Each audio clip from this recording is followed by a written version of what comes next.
నేటి విచారణకు నేరస్తులు సిద్ధంగా ఉన్నారు. కానివ్వండి, వీరు ఉత్తర కొటకేశ్వరయ్య. చెప్పం. మహారాజా, వీరు మనకు ఆత్మీయులు, స్వామి భక్తులు, అన్ని విధాలా మనకు అండదండగా ఉంటున్న శ్రీమంతులు. వీరు ఎండేరు మీద వంతెన, నాగులేరు మీద ఆనకట్ట నిర్మించడానికి గుత్తకు తీసుకున్నారు. 4 రోజులు అయ్యేటప్పటికి వంతెన కూలిపోయింది, ఆనకట్ట బద్దలైంది. వీరు మాత్రం లక్షాధికారిగా మిగిలిపోయారు. చెప్పం. ఇందులో నా తప్పేమీ లేదండి అయ్యా. అడుసులో బెల్లం, కోడిగుడ్డు సొన కూడా దట్టించి మరీ గట్టి కట్టాం. కానీ ఓహో, ప్రభుత్వ పరం కాకముందే కూలిపోయింది. ఎందువల్ల? అందుకు నేనేం చేయగలను ప్రభు? పని పూర్తి కాగానే ప్రారంభోత్సవం చేసే నాదుడే లేకపోయే. దళపతి గారు దయచేస్తారని కొన్నాళ్ళు, ప్రతాపసింహులు గారు ఏం చేస్తారని మరికొన్నాళ్ళు, ప్రభువులే స్వయంగా వచ్చి ప్రారంభిస్తారని ఇంకొన్నాడు. ఈ విధంగా జాప్యం చేసుకుంటారే వచ్చారు ప్రభు. ఇంతలో ఆ గంగమ్మ తల్లికి ఆదేశం వచ్చింది. ఆ వరదలో కొండలే కొట్టుకుపోయాయి. ఇహ ఈ వంతెళ్ళు, ఆనకట్టలు ఒక లెక్కటండి. చెప్తాం. పాపం, ఆ గంగమ్మ తల్లే వంతెనకు బలిగోరి ఉంటుంది. అవును ప్రభు, అది ఆనవాయితేనండి. చూచారా అన్నలం గారు, మన ఆత్మీయుల నిజ స్వరూపం. వీడి వెంటనే వంతెనకే బలి ఇవ్వండి. వీడి మొండాకు 10 మందికి తెలిసేలా బహిరంగ ప్రదేశంలో ఉంచి వీడు చేసిన నేరం, అనుభవించిన శిక్ష అన్ని భాషల్లో రాతి పలకం మీద వాయించండి.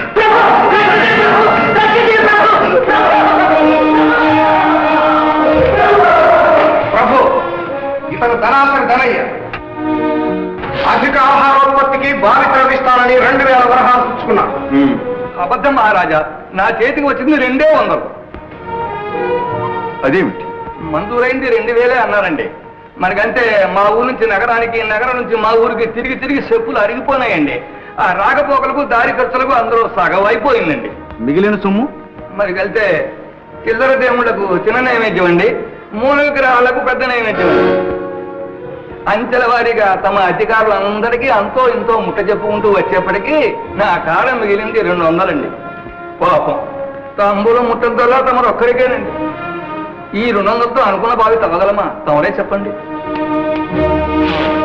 ఇది ఆ జరుగుతున్న తంతు. దళపతి, ఇచ్చేది ప్రభు, పుచ్చుకునేది ప్రజ. వచ్చి ఈ దళారులకు మంత్రి గారు, ప్రభు, ఈ లంతగొండులు, దగులు బాజీలు, వినాయకులు ఎవరో ఆరా తీయండి, మా ముందు హాజరు పెట్టండి. వీరికి వెంటనే 2000 వరహాలు ఇచ్చి పంపించండి. మీకు ముట్టకపోతే మాకు మనవి చెయ్యండి.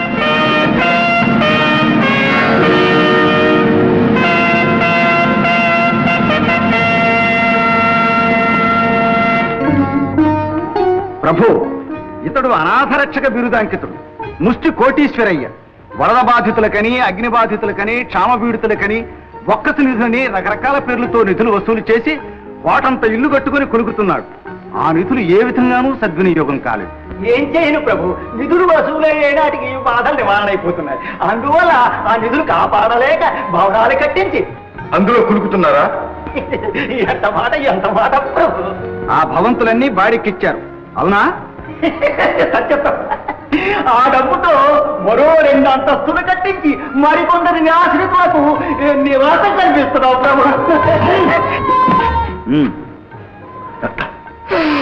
మంత్రి గారు, ఆ భవనం వెంటనే స్వాధీనం చేసుకోండి. చేద్దాం. వీడు చేసిన మోసానికి ఫలితంగా తల కొరిగించి గాడిద మీద ఎక్కించి ఊరేగించండి. అలాగే. రెక్కలు వెనక్కి విరిచికట్టి చింత బరికలతో 100 దెబ్బలు కొట్టించండి.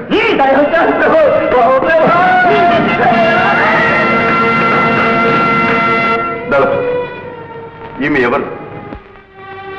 ఈ నీచురాలు. ఈమె చేసిన నేరం ఏమిటో చెప్పు. చిత్తం. ఈమె గ్రామస్తులు మంచినీటికి వాడుకునే బావిలో పడి ఆత్మహత్య చేసుకోవడానికి ప్రయత్నించింది. ఆత్మహత్య? అమ్మ, ఆత్మహత్య మహాపాపం అని నీకు తెలియదా? జీవించి ఉండడం అంతకంటే మహాపాపం అనిపించింది ప్రభు.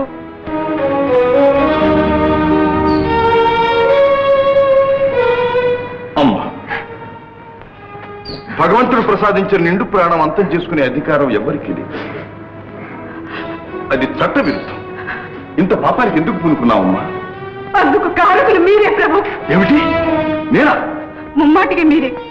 మీరు కాకుంటే మీ తాబేదారులు, మీ భటులు పన్నులు చెల్లించని వారిని భయపెట్టాలని నా భర్తను నడివీధిలో కొట్టి కొట్టి ప్రాణాలు తీశారు. నట్టింటిలోంచి నన్ను వీధిలోనికి తరిమారు. నోరు లేని నా బిడ్డ ఆకలితో అలమటిస్తుంటే, దిక్కులేక వీధి వీధి తిరిగి తిరిగి కొంగు తాచి భిక్షమెత్తబోతుంటే గుస్తికి కూడా పన్ను కావాలన్నారు.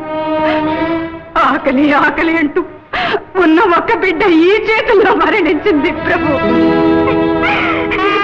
కన్న బిడ్డ పోయింది, కట్టుకున్న భర్త పోయాడు. ఇంకా ఈ జీవితం ఎవరి కోసం? ఈ బాధలు భరించలేక పాడు జీవితం అంతం చేసుకోవాలని బావిలో దూకపోతే అక్కడ మీ రక్షక భటులు ప్రత్యక్షమై ఇది నేరం అంటూ ఈడ్చుకొచ్చారు. చెప్పండి, నేను ఎందుకోసం బ్రతకాలి? ఎవరి కోసం బ్రతకాలి? నన్ను సర్వనాశనం చేసి ఈ స్థితికి తీసుకొచ్చి ఇప్పుడు శిక్షిస్తామంటున్నారా? శిక్షించండి ప్రభు, శిక్షించండి. శిక్షిస్తాం, శిక్షిస్తాం. అన్నంగా చెప్పండి, ఏమి శిక్ష? ఈమె చేసిన నేరానికి శిక్ష ఏమిటి? ఏముంది, నిండు కొలువులో ఒంటి మీద వాతలు తేలే వరకు కొరడా దెబ్బలు కొట్టాలి, కొట్టాలి. కానీ ఆమెను కాదు. ఆమె దుస్థితికి కారకులైన పాపాత్ములు ఎవరో వారిని కొట్టాలి. ఎవరైతే వారు రాజభటులు. వారు చేసిన అపరాధం నాది. ఈ ప్రజా సంక్షేమాన్ని కాపాడతానని గడ్డి ఎక్కాను. నీతి న్యాయం ధర్మం కాపాడతానని శిరస్సును ముఖటం ధరించాను. నేను అపరాధం, నాకు శిక్ష విధించండి. కొట్టండి, నన్ను కొట్టండి. మహారాజా, మహారాజా, నాయనా, నాయనా, తరతరాలుగా వస్తున్న ఆచారాన్ని తలకిందులు చేస్తావా? ఆచారం ప్రభు, శిక్షించవలసిన అధికారం తమది. తమని శిక్ష అనుభవిస్తారా? కొడుకు తప్పు చేస్తే తండ్రిని దండించాలి. శిష్యుడు తప్పు చేస్తే గురువును శిక్షించాలి. భటులు తప్పు చేస్తే ప్రభునే దండించాలి. గణపతి అందుకో కొరడా, కొట్టు, నూరి దెబ్బలు. మహారాజా, అమ్మా, అమ్మా, నీకు జరిగిన దానికి విచారిస్తున్నా. ఇక నీ పోషణ భారం మా దివాడమే వహిస్తుంది. నిన్ను దిక్కులేని అనాథగా మార్చిన ఈ పరిస్థితులు మారాలి. ఆకటి చావులు అన్యాయాలు నశించాలి. మంత్రి గారు నిరూపించండి. వెంటనే ఊరు ఒక్కొక్క శరణాలయం. ప్రభు, ప్రభు, తమరు కరుణామూర్తులు. తమరింత ధర్మ ప్రభువులని నేను కలలో కూడా అనుకోలేదు ప్రభు. కానమ్మా, ఈ పరిస్థితులు ఇలా అవటానికి కారణం నేను. అధికారులను అదుపులో పెట్టలేని అప్రయోజకులైన పాలకుడు నేను. ఈ నేరానికి నేను శిక్ష అనుభవించవలసింది. గణపతి చూస్తానే రా. కానీ క్షమించండి మహారాజు.